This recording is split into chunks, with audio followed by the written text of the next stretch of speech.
First నేను ఆంజనేయ స్వామి భక్తుడిని. ఆ తర్వాత ఆయనే వెంకన్న స్వామిని ఇచ్చేసారనుకుంటా.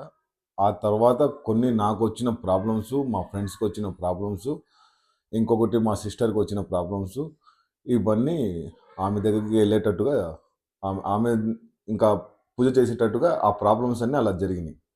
ఆ తర్వాత నాకంతా మంచే జరిగింది. అన్న కాళికామాతని మొదట మీరు ఎక్కడ దర్శించుకున్నారంటే ఏ టెంపుల్‌కెళ్లి దర్శించుకోవటం జరిగింది? కాళికాంబ అంటే ఇక్కడ బండ్లగూడ అని ఒకటుంది. ఇక్కడ ఆనంద్ నగర్ బండ్లగూడ దగ్గర. అక్కడ ఒక అంటే ఆమెకి పైన స్లాబ్ ఏమి ఉండదు. అక్కడికెళ్ళాను.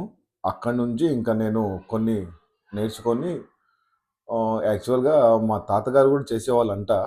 మేము పుట్టకముందు మాకు తెలీదు. తర్వాత మా డ్యాడీ గూడా చేశారు. కొన్ని కొన్ని మంచి పనుల కోసం.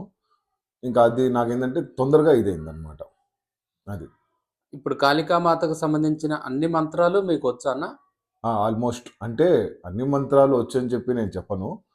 ఆహ్, నాకు స్ నాకు సంబంధించి అంటే ఒక మంచి పనికి లేదు మొన్న రీసెంట్‌గా మా సిస్టర్ వాళ్ళ ఫ్రెండ్ వాళ్ళ కొడుక్కి యాక్సిడెంట్ అయింది. ఇది మొత్తం డ్యామేజ్ అయింది.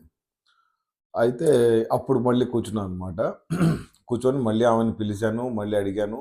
వాటికి సంబంధించిన వరకు మాత్రం వచ్చు నాకు. అంటే అంత పెద్ద ఇదైతే కాదు నేను. బట్ ఏందంటే కొన్ని వాటికి ఇది అట్లాగా. అన్న మీరు కాళికామాత పూజ చేసేటప్పుడు ఎవరైనా గురువు దగ్గర శిష్యరికం చేశారా? లేకపోతే మీకు ఓన్‌గానే ఆ మంత్రాలు, అమ్మవారి పూజా ఆహ్, విధానం తెలిసిందా? నేను మా గురువుగారంటే సిబి సుబ్రహ్మణ్య శాస్త్రి గారు యాక్చువల్‌గా. అంటే ఇక్కడ ఇసుకగూడలో ఉంటారు ఆయన. ఆయన మా గురువుగారు. స్టార్టింగ్ నుంచి.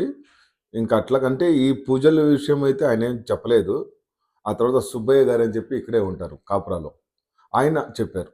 ఇట్లా చేయాలి. ఇది దీనికి ఈ మంత్రం పట్టేయాలి. దీనికి ఇది చేయాలని చెప్పి కొన్ని ఆయన రాసి ఇచ్చారు. దాని ప్రకారంగా నేను ఇది చేసుకుంటూ వస్తున్నాను.